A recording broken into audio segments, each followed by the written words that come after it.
창세기는 모세오경 가운데 한 권으로 모세가 기록을 했습니다. 모세가 왜 창세기를 기록했고 누구를 위해서 기록해야만 했는지를 우리가 알면 이 창세기를 더 쉽게 또한 더 큰 은혜를 누리면서 읽고 묵상할 수 있습니다. 그렇다면 이 창세기는 누구를 위해서 기록을 했고 이 창세기를 처음 읽었던 사람이 누구일까요? 창세기는 애굽에서 430년 동안 노예 생활을 하다가 출애굽했던 이스라엘 백성들을 위해서 1차적으로 기록한 책입니다. 왜 모세는 이 창세기를 기록하여서 출애굽한 이스라엘 백성들에게 읽도록 하였을까요? 하나님의 전적인 은혜로 출애굽했던 이스라엘 백성들은 다음과 같은 의문을 가지고 광야 생활을 하고 있었기 때문입니다. 이 질문들은 광야와 같은 세상을 살고 있는 저와 여러분들이 가지게 되는 질문이기도 합니다. 하나님이 누구신가? 우리는 누구인가?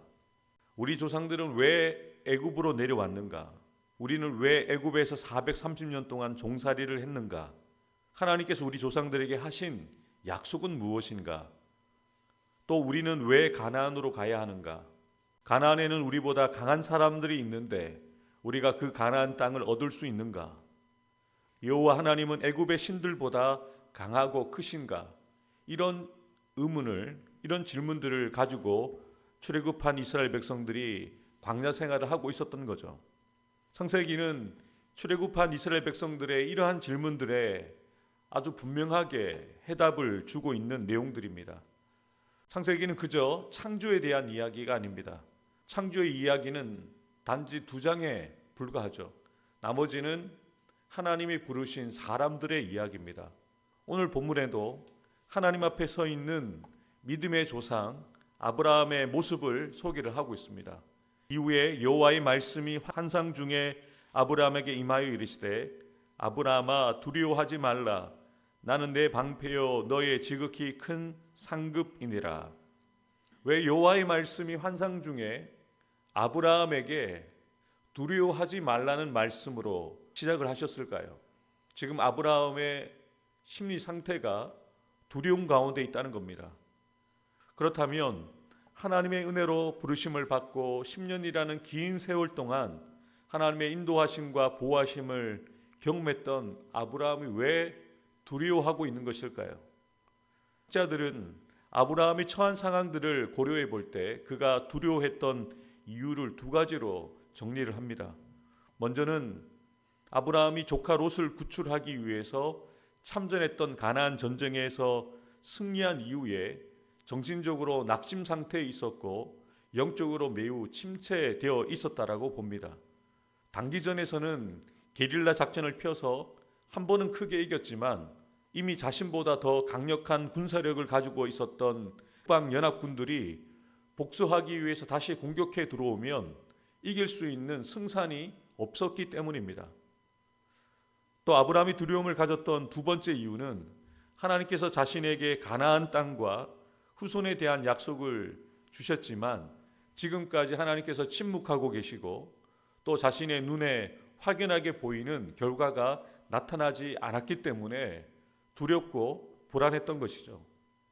그리고 아브라함은 이러한 상황 가운데서 자신의 속마음을 하나님께 처음으로 솔직하게 드러냅니다. 아브라함이 이르되 주 여호와여 무엇을 내게 주시려 하나이까? 나는 자식이 없사오니 나의 상속자는 이 다메섹 사람 엘리에셀이니이다. 아브라함이 또 이르되 주께서 내게 씨를 주지 아니하셨으니 내 집에서 길린 자가 내 상속자가 될 것이니이다. 아멘. 아브라함도 하나님의 특별한 은혜를 받았음에도 불구하고 오늘을 살아가는 저와 여러분들과 크게 다르지 않습니다. 믿음으로 지금까지 살아왔다고는 하지만 눈에 보이는 현실들이 자신이 원하는 대로 되어지지 않고 아무런 변화가 나타나지 않기 때문에 답답해하고 또 현실 한탄만 하고 있을 뿐입니다.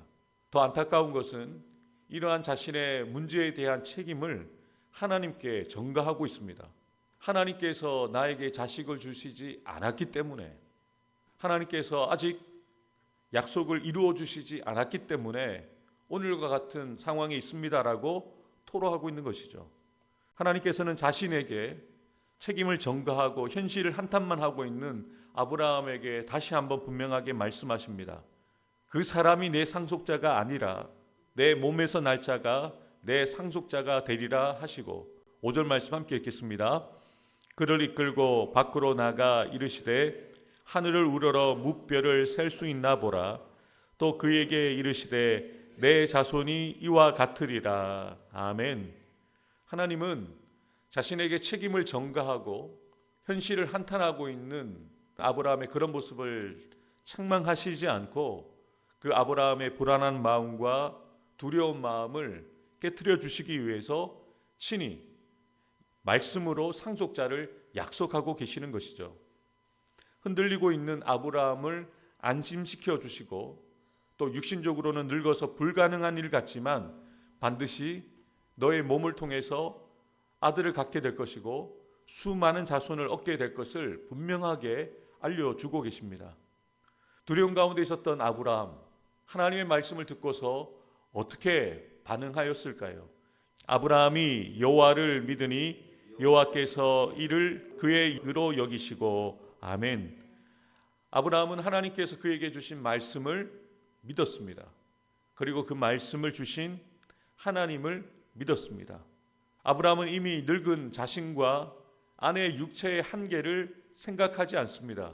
오직 말씀하고 계시는 하나님만을 믿었고 하나님이 주신 그 약속만을 믿었다는 것이죠. 이런 아브라함의 믿음은 인격적인 하나님과의 교제 속에서 그가 가지고 있었던 절대적인 그 신뢰에 기초하고 있다는 것이죠.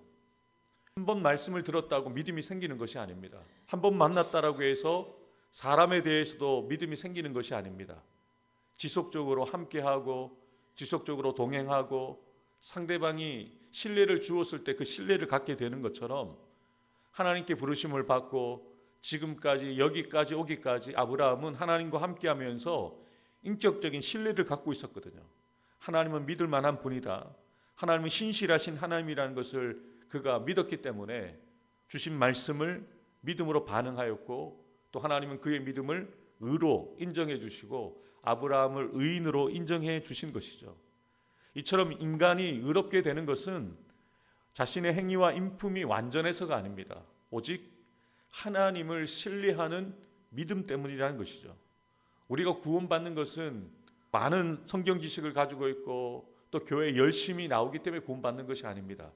하나님을 믿는 믿음, 예수를 주로 고백하는 그 믿음을 보시고 우리를 구원해 주시고 우리를 의롭다 하시는 것이죠. 아브라함의 믿음에 대한 하나님의 의의 인정이 있은 후에 하나님께서 다시 자신을 계시하여 주십니다. 7절입니다. 또 그에게 이르시되 나는 이 땅을 내게 주어 소유를 삼게 하려고 너를 갈대아 인의 우르에서 이끌어낸 여호와니라. 하나님께서 분명하게 자신을 계시하시죠. 나는 여호와다. 말씀한 대로 반드시 이루는 여호와 하나님이다. 너를 이곳에 내가 이끌었고 너를 반드시 약속대로 약속이 성취되는 것을 보여줄 여호와라는 것을 분명하게 말씀해 주신 것이죠. 여러분, 이렇게까지 하나님께서 아브라함을 위해서 친절하게 말씀해 주시고 또 자신을 계시해 주셨다면 아브라함은 이번에 어떻게 반응해야 했을까요? 참 놀라운 것은요, 조금 전까지 여호와를 믿고 하나님께서 의로 인정해 주셨던 아브라함이 의외로 반응을 합니다. 아멘으로 답을 하고 약속의 말씀을 믿음으로 반응하고 지금처럼 그러했던 것처럼 아멘, 그리고 하나님께 제단을 쌓고 감사의 제사를 드렸다면 본문은 여기에서 끝났을 겁니다. 그런데 본문이 이어지고 있죠. 아브라함이 어떻게 반응하고 있을까요? 8절 말씀 함께 읽도록 하겠습니다. 그가 이르되 주 여호와여 내가 이 땅을 소유로 받을 것을 무엇으로 알리이까? 아멘. 하나님이 말씀하셨잖아요. 땅을 주시겠다. 그리고 그 땅을 너에게 줄 나는 여호와다 라고 말씀하셨으면 짧고 굵게 대답하면 됩니다. 아멘, 내가 믿습니다 라고 대답하면 되는데 다시 질문을 던집니다. 확신하지 못하는 거죠. 다시 질문을 던지는 거예요. 내가 이 땅을 소유로 받을 것을 어떻게 제가 알 수 있겠습니까? 라고 반문하고 있는 거죠. 이 가나안 땅을 기업으로 주시겠다는 하나님의 말씀에 대해서 의심하듯이 오히려 반문하고 있다는 거죠. 여러분, 이러한 아브라함의 모습에서 우리의 모습을 보게 됩니다. 사실 지금까지 하나님께서 친히 상속자와 가나안 땅에 대한 약속들을 분명하게 주고 계심에도 불구하고 이렇게 반응하고 있는 아브라함의 모습을 하나님이 보실 때 얼마나 답답해 하셨을까요? 그런데 하나님께서는요, 아브라함에게 화를 내시지 않습니다. 그리고 너와 세운 언약을 깨뜨리겠다 말씀하지 않습니다. 오히려 아브라함에게 더 큰 확신을 심어주시기 위해서 다시 한번 말씀해 주십니다. 여호와께서 그에게 이르시되 너를 위하여 3년 된 암소와 3년 된 암염소와 3년 된 순양과 산비둘기와 집비둘기 새끼를 가져올지니라. 아멘. 하나님께서는 아브라함이 가나안 땅을 받을 확실한 보증을 하시기 위해서 아브라함과 맺은 그 언약의 확실성을 보증하기 위해서 번제물을 요구하고 계십니다. 아브라함이 그 모든 것을 가져다가 그 중간을 쪼개고 그 쪼갠 것을 마주 대하여 놓고 그 새는 쪼개지 아니하였으며 솔개가 그 사체 위에 내릴 때에는 아브라함이 쫓았더라. 아브라함은 새를 제외한 모든 동물을 가지고 와서 그 중간을 쪼갭니다. 그리고 그 쪼갠 것을 서로 마주 보게 놓았는데요. 아브라함 당시 언약을 맺을 때는 이렇게 희생 제물을 둘로 나누어서 언약을 체결하는 표징으로 삼았습니다. 그리고 언약을 맺는 두 당사자가 그 쪼갠 제물 사이를 오고 감을 통해서 약속을 체결합니다. 어떤 의미를 담고 있냐면요, 만약에 언약을 맺고 있는 어느 한쪽이 언약을 어기게 되어지면 지금 이렇게 반으로 나뉘어진 희생 제물과 같은 꼴이 될 것이다라는 의미를 가지고 있습니다. 무슨 말이냐면 목숨 걸고 언약을 지키라는 겁니다. 목숨 걸고 언약을 지키겠다는 다짐이 없으면 언약이 체결되지 않는다는 거죠. 쪼개놓고 어느 한쪽이든지 건너가지 않으면 언약이 체결되지 않습니다. 아브라함도 이 가운데를 지나가는 거죠. 저도 하나님의 약속의 말씀이 지켜지기를 확신하면서 이 언약을 체결합니다라고 그 가운데를 지나가고요. 또 하나님도 불길로 재물 사이로 지나갔다라고 분명하게 말씀하고 있는데요. 해질 때에 아브라함에게 깊은 잠이 임하고 큰 흑암과 두려움이 그에게 임하였더니 여호와께서 아브라함에게 이르시되 너는 반드시 알라 내 자손이 이방에서 객이 되어 그들을 섬기겠고 그들은 400년 동안 내 자손을 괴롭히리니 그들이 섬기는 나라를 내가 징벌할지며 그 후에 내 자손이 큰 재물을 이끌고 나오리라. 너는 장수하다가 평안히 조상에게로 돌아가 장사될 것이요 내 자손은 4대 만에 이 땅으로 돌아오리니 이는 아모리 족속의 제약이 아직 가득 차지 아니함이니라 하시더니 해가 져서 어두울 때에 연기 나는 화로가 보이며 타는 횃불이 쪼갠 고기 사이로 지나더라. 아멘. 아브라함이 저녁 때쯤에 깊이 잠든 중에 하나님이 나타나셔서 분명하게 아브라함에게 말씀하십니다. 그리고 분명하게 그의 후손들에 대한 예언의 말씀을 주시죠. 이스라엘 백성들이 애굽에서 노예 생활을 하게 될 것이고 400년 후에 애굽으로부터 해방되어서 가나안으로 다시 돌아오게 될 것이다.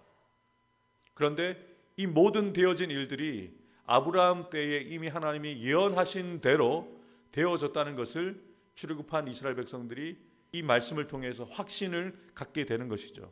목숨을 건 언약을 하나님과 아브라함이 맺었다는 것입니다. 그러면서 18절부터 21절에는 하나님과 아브라함이 언약을 세워서 그래서 이제는 이 땅이 언약을 세웠기 때문에 주시겠다고 약속하셨으니 이 땅을 하나님께서 분명하게 주시겠다고 말씀하시면서 그 땅의 지경을 말씀하시고 오늘 본문이 마무리가 되어지는 것이죠. 사랑하는 성도 여러분, 우리도 아브라함처럼 믿음으로 살아가지만 때로는 두려워할 때가 있습니다. 우리가 원하지 않는 일들이 우리에게 일어날 때 하나님의 약속이 우리의 삶 가운데 실제가 되지 않을 때 우리도 두려워하고 염려하고 걱정하고 답답해하고 속상해합니다. 오늘 본문을 통해서 우리가 깨닫는 것은 우리의 그런 마음을 숨기지 않고 하나님 앞에 그대로 드러내는 것이 중요합니다. 하나님께서 우리의 그런 모습도 다 이해하시고 받으시고 우리에게 맞춤형으로 말씀을 주시잖아요. 두려워하는 가운데 있으니 하나님께서 두려워하는 아브라함에게 꼭 맞는 말씀을 주시고 꼭 맞는 언약을 체결해 주심으로 그 두려움이 확신으로 바뀌도록 아브라함에게 역사해 주셨던 것처럼 오늘을 살아가는 우리에게도 동일하게 역사해 주신다는 거죠. 사도 바울은 분명하게 우리에게 이렇게 말씀하고 있습니다. 하나님께서 우리에게 주신 마음은 두려워하는 마음이 아니라 오직 능력과 사랑과 절제하는 마음이다.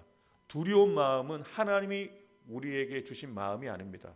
이 두려움을 하나님 앞에 내려놓고 하나님께 주신 약속의 말씀을 붙들고 그 약속을 신실하게 이루어 가시는 하나님을 우리가 확신할 때에 우리 가운데 사랑과 능력과 절제하는 마음으로 채워질 수 있다는 것을 기억하면서 오늘도 말씀을 따라 함께 말씀기도 올려드리겠습니다.